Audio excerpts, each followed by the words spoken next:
Alright, everyone, hello and welcome back to another episode of Grotesque Beauty. Let's begin. What a freaky story. That guy from the auction house sounds like such a weirdo. He totally was. The way he was acting didn't seem normal. He really was a creep. I don't want to see his ugly mug again. When did you say this happened? About a week ago. Why do you ask? I was just thinking that the timing of all this is pretty odd. What do you mean? Well, all these bad feelings you've been experiencing lately. You said that started a week ago, around the same time this painting came into your home. Don't you think that's quite a coincidence? It could be. Still, that doesn't mean anything, though. And that fog that's been appearing, it coincides with these events. This might just be me, but does that look like wisps of smoke in the painting? They could even be from a fog much like this one that hits the streets. What if the painting brought the fog to this neighborhood? And that stranger from the auction house was something straight out of a horror story. I don't know. Maybe there is something weird about this. Now you're beginning to sound crazy. Or are you just trying to scare me? I'm just saying, this thing does give me the creeps too. I see why you've been scared these last few days. I reckon you'd feel better if we took it off the wall and put it away. No way. Dad loves that painting. He'd kill me if he finds out we've even mishandled it. At that moment, there was a knock on the door.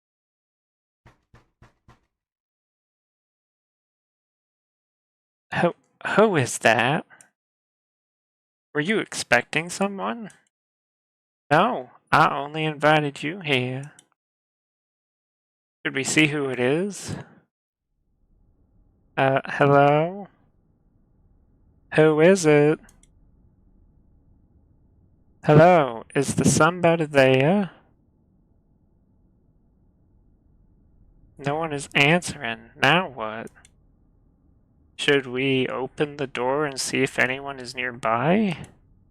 I don't know. I don't really want to. Me neither. But then again, I'm not sure if I'll be able to sleep not knowing what was out there.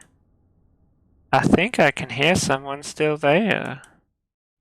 Why won't they answer?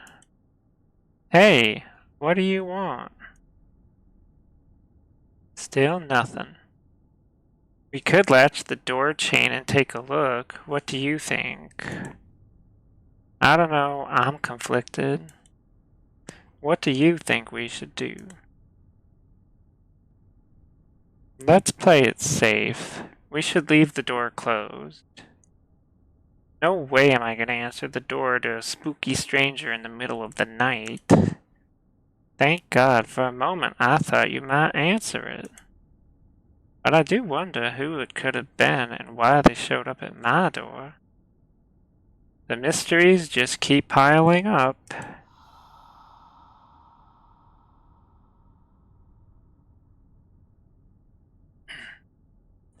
Rachel. Did you hear that? Oh my God, something just called your name. What? How do they know my name? Who else knows about me coming over? No one. That's impossible. I only told my parents. Hey, who are you and what do you want? This is messed up. I definitely don't want to open the door. Yeah, I'm 100% with you on that. Do you think whoever it is still there? I don't know, but I think we should try to ignore him. He'll go away soon. We tried to brush off the incident at the door. We stayed up a little longer, idly chatting, before the night grew darker and sleep washed over us. This slumber party was nice despite our paranoia. Anita was probably feeling overcautious and afraid, having heard one too many morbid stories. I was glad to be there with her to keep my wandering mind from thinking back to my sister's disappearance. Soon, all of this anxiety will pass by. It's good that we can help each other through it. Tonight was a bit weird, but it was about to get weirder still. I don't know how much time had passed when I regained consciousness. I opened my eyes and see nothing but darkness. A darkness so complete, I couldn't tell if my eyes were open or closed. I waved a hand in front of me, but see nothing. This place. Where am I? What's happening? Panic began to surge in me. I spun around, trying desperately to find something that could anchor me to my surroundings. But it was useless. The dark was so absolute, so absent of light. I couldn't help but question if I was even in a physical plane of existence. My lack of sight seemed to sharpen my other senses, and I felt something move. It brushed against my arm, a gentle touch, like a faint breeze, but the unexpected contact made me jump. I reached out a hand to inspect the darkness. My hands touched something that didn't seem to hold a solid form. It broke off and seemed to flow in the air. How did I get here? I squeezed my eyes tight, trying hard to recall the moments that led me here. Oh yeah, that's right. I was in her room. We were having a sleepover. Anita? Oh God, where is she? Hello? Is anybody out there? Anita, where are you? Please, anyone. Can you hear me? Something moved. Who's there? Though I couldn't see, I felt a presence emerge in the dark. It was close. Despite the dark, I could almost make out a dim silhouette against the black void. Anita, is that you? Answer me, please. I don't think we should be here. We need to get out of here fast. A weak voice came back in reply. It did not belong to Anita. Rachel. You're not Anita. Who are you? What do you want? Rachel, you must help me. You need my help? What do you want me to do? Rachel, I'm trapped. I need your help to get out of here. But I don't know how. I don't even know where we are. What is this place? Please tell me. This is a bad place. You shouldn't be here. I've been trapped here for so long. Luckily, it's not too late for you. Who are you? Please, if you want me to help you, you need to tell me what's going on. There isn't much time. You have to help me. Everyone has forgotten about me. But not you. You are the only one who still cares. You want to find the truth. Get me out of here, Rachel. You're the only one who can. A sharp gasp escapes my throat. My heart suddenly jolts. as if I was shocked back to life from a deadened state. Tears stung my eyes in an instant of recognition. There was a familiarity in the voice that wasn't clear to me until now. A voice that I haven't heard for so long, but have yearned for the day I could hear its sweet melody once more. I had lost hope of ever finding her. Hannah? Is that you?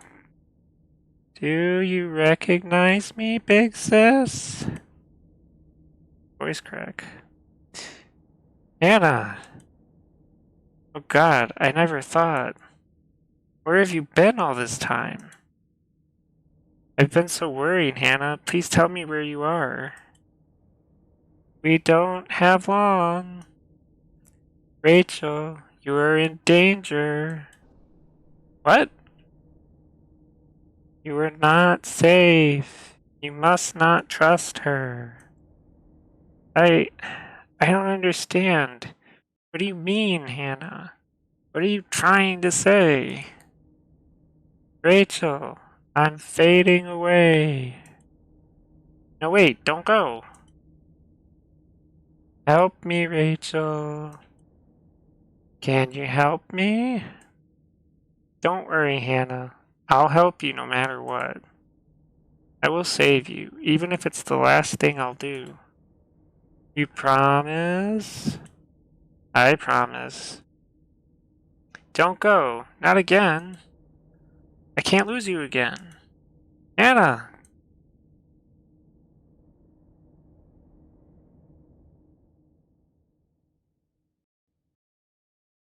My eyes snap open once more. I saw the ceiling, indistinct above me. I was back in Anita's room.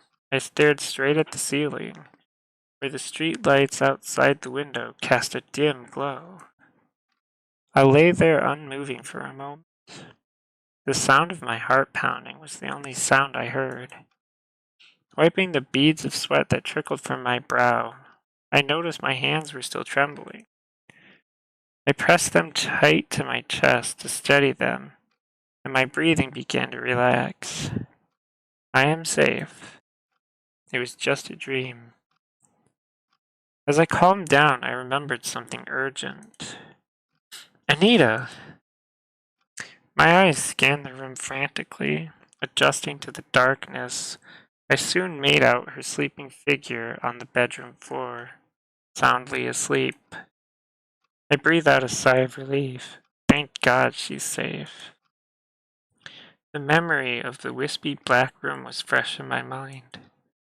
For a moment, I was afraid that I had truly lost the whereabouts of my friend, or even my mental faculties.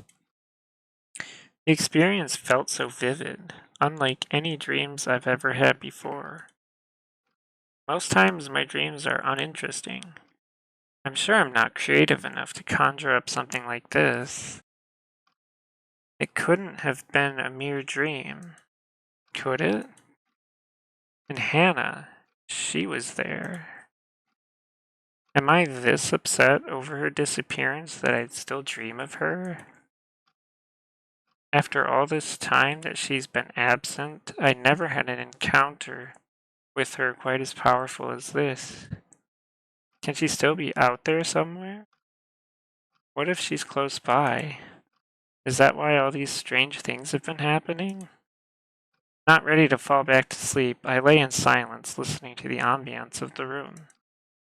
There was something soothing about quietly observing life as it drifted by. The night came. The night can be full of intriguing little sounds that usually go unnoticed in the day. Some time passed, and I was still no closer to falling asleep. As I came on the verge of drifting off, I heard something that caught my attention. Was that just the house creaking?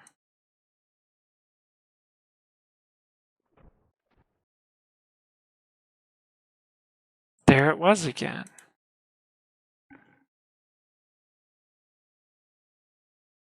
Didn't sound like the regular nighttime ambiance. Against everything else, this stood out for some reason. The pitter-patter was coming from somewhere inside the house. I couldn't tell where exactly. Was it my imagination, or does the gentle sound seem purposeful? I rolled onto an elbow, sat up, and froze mid-motion, not wanting my movement to mask anything. Silence reigned over the house. Whatever was making that noise was gone. Still, I think I should investigate it, if only for peace of mind. I look over to Anita, still asleep and undisturbed by the noise coming from outside the bedroom. Did I wake her up and alert her about what I've heard? She is fast asleep, and I feel bad if I was disturbing her over something trivial. I wonder if I should leave her. No way am I going to take any risks. Enough weird things have happened already, so I should take a more cautious approach. I'll wake Anita up, and we'll go investigate this together. I reach over and shook Anita by the shoulder. Hey, Anita, get up. Listen, you need to get up now. This is an emergency. What is it? I heard something coming from the other room. Anita shoots me a quizzical stare. You woke me up for that. It's probably nothing. No, this is different. I was listening for a while. It didn't sound right. How so? To use your quote, I just have a bad feeling. Call it intuition you want, but there have been far too many oddities lately for my liking. At this remark, Anita sat straight with her eyes wide open as if she just remembered something horrible. You don't think it's related to whoever made the knocking sound on the door, do you? Crap, I kind of forgot about that. Oh God, you've got me scared now. Did you really hear something? You're not messing with me, are you? This would be the time to tell me if you are. For the last time, I'm dead serious about this. You know me. This isn't the kind of crap I do. Look, we can stay here if things go wrong. We have to at least take a look and make sure what that noise was.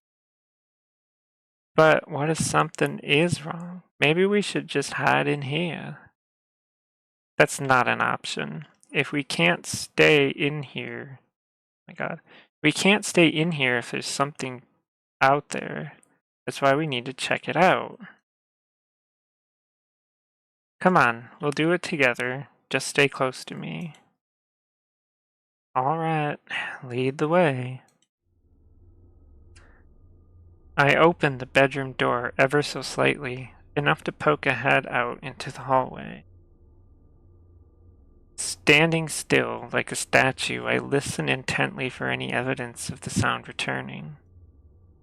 Frozen on the spot, I was alert when a voice whispered behind me. Do you hear anything? Not this time. Where was it coming from? I couldn't tell. Let's move downstairs, but be careful. We don't want to give ourselves away. Right behind you. And with that, we're going to end this episode here. If you like this kind of content, feel free to subscribe. Thank you for watching, and goodbye.